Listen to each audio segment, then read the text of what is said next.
Well, welcome to Jar Your Mind. My name is Joey. Today we're going to do a short reading from Florence Scovel Shinn and her book, The Secret Door to Success. And I'm going to just read the chapter, Look with Wonder. And I love this chapter because it talks about going back into your childlike state of wonder, how we used to look at things with wonder.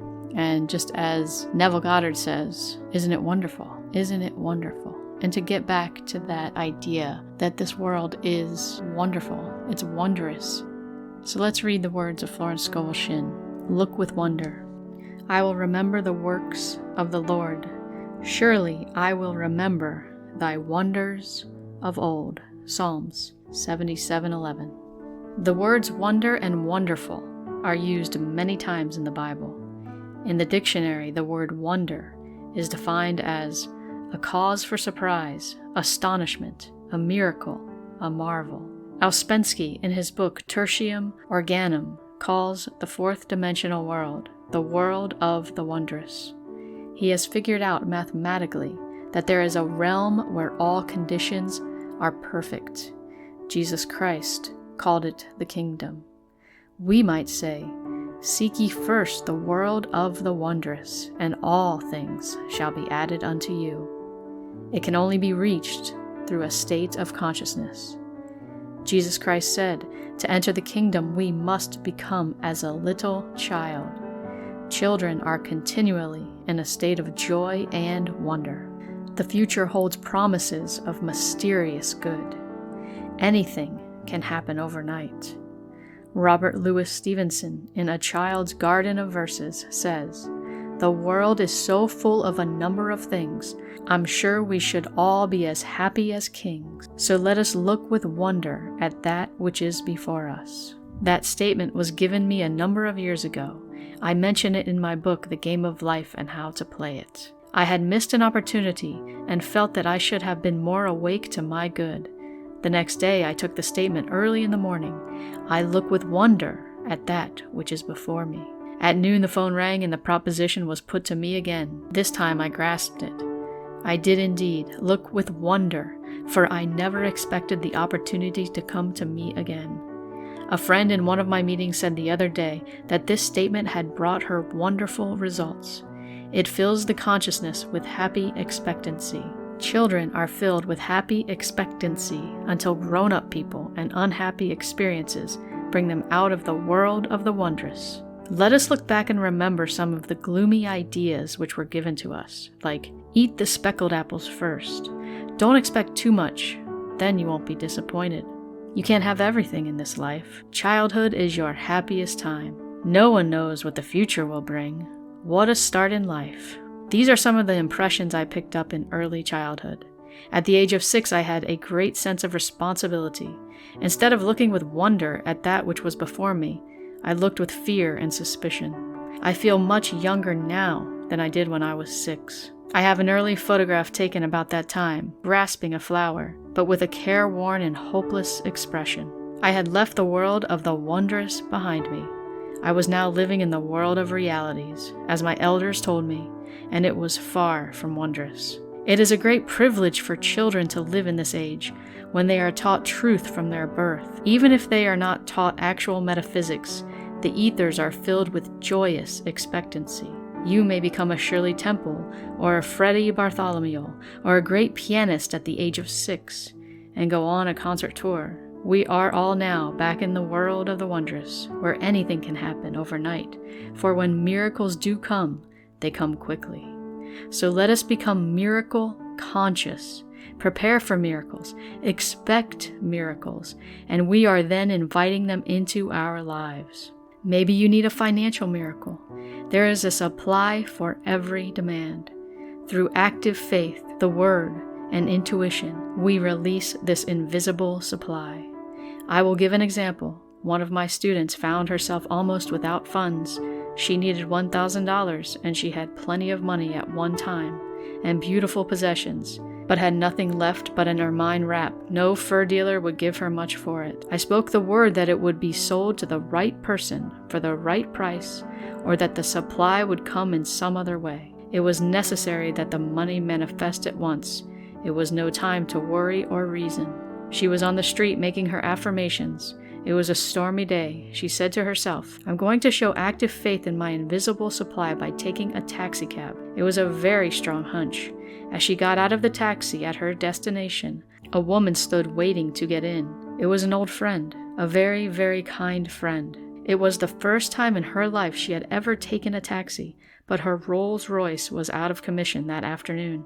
They talked, and my friend told her about the ermine wrap. "Why," her friend said, "I will give you $1,000 for it." And that afternoon, she had the check. God's ways are ingenious. His methods are sure. A student wrote me the other day that she was using that statement. God's ways are ingenious. His methods are sure. A series of unexpected contacts brought about a situation she had been desiring. She looked with wonder at the working of the law. Our demonstrations usually come within a split second. All is timed with amazing accuracy in divine mind. My student left the taxi just as her friend stopped to enter. A second later, she would have hailed another taxi. Man's part is to be wide awake to his leads and hunches, for on the magic path of intuition is all that he desires or requires. In Moulton's Modern Reader's Bible, the Book of Psalms is recognized as the perfection of lyric poetry. The musical meditation, which is the essence of lyrics, can find no higher field than the devout spirit which at once raises itself to the service of God and overflows on the various sides of active and contemplative life. The Psalms are also human documents, and I have selected the 77th Psalm because it gives the picture of a man in despair, but as he contemplates the wonders of God, faith and assurance are restored to him. "I cried unto God with my voice, even unto God with my voice, and he gave ear unto me. In the day of my trouble I sought the Lord. My soul refused to be comforted. Will the Lord cast off forever? And will he be favorable no more? Hath God forgotten to be gracious? Hath he in anger shut up his tender mercies? And I said, This is my infirmity, but I will remember the years of the right hand of the Most High. I will remember the works of the Lord. Surely I will remember thy wonders of old. I will meditate also of all thy work, and talk of thy doings. Thy way, O God, is in the sanctuary. Who is so great a God as our God?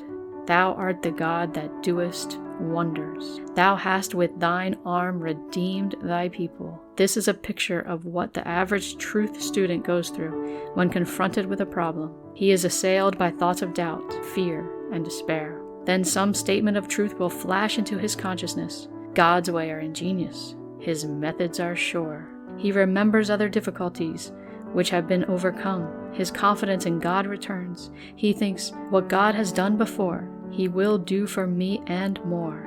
I was talking to a friend not long ago who said, I would be pretty dumb if I didn't believe God could solve my problem. So many times before, wonderful things have come to me. I know they will come again. So the summing of the 77th Psalm is this: what God has done before, he now does for me and more. It is a good thing to say when you think of your past success, happiness, or wealth. All loss comes from your own vain imaginings. Fear of loss crept into your consciousness.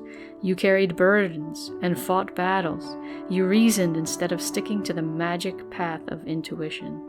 But in the twinkling of an eye, all will be restored to you, for as they say in the East, what Allah has given cannot be diminished. Now to go back to the child state of consciousness, you should be filled with wonder, but be careful not to live in your past childhood.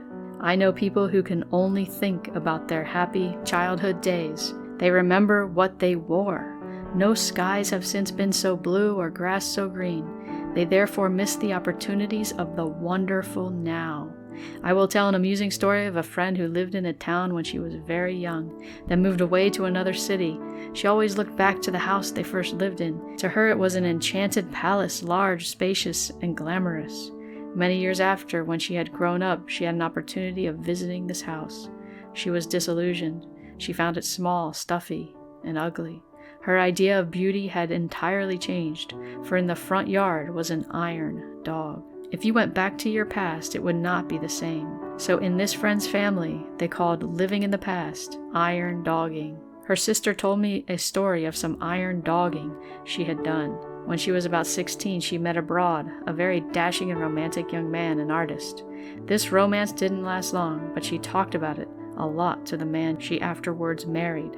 Years rolled by, the dashing and romantic young man had become a well-known artist and came to this country to have an exhibition of his pictures. My friend was filled with excitement and hunted him down to renew their friendship. She went to his exhibition and in walked a portly businessman. No trace was left of the dashing romantic youth. When she told her husband, all he said was, "Iron dogging. Remember, now is the appointed time. Today is the day, and your good can happen overnight. Look with wonder at that which is before you. We are filled with divine expectancy. I will restore to you the years which the locusts have eaten. Now let each one think of the good which seems so difficult to attain. It may be health, wealth, happiness, or perfect self-expression. Do not think how your good can be accomplished. Just give thanks that you have already received on the invisible plane. Therefore, the steps leading up to it are secured also. Be wide awake to your intuitive leads, and suddenly you find yourself in your promised land. I look with wonder at that which is before me." Isn't it wonderful? As Neville Goddard says, be in the moment of wonder now, and in the blink of an eye, wonderful things will come to pass. Thank you for joining me, everyone, and I will see you in the next video.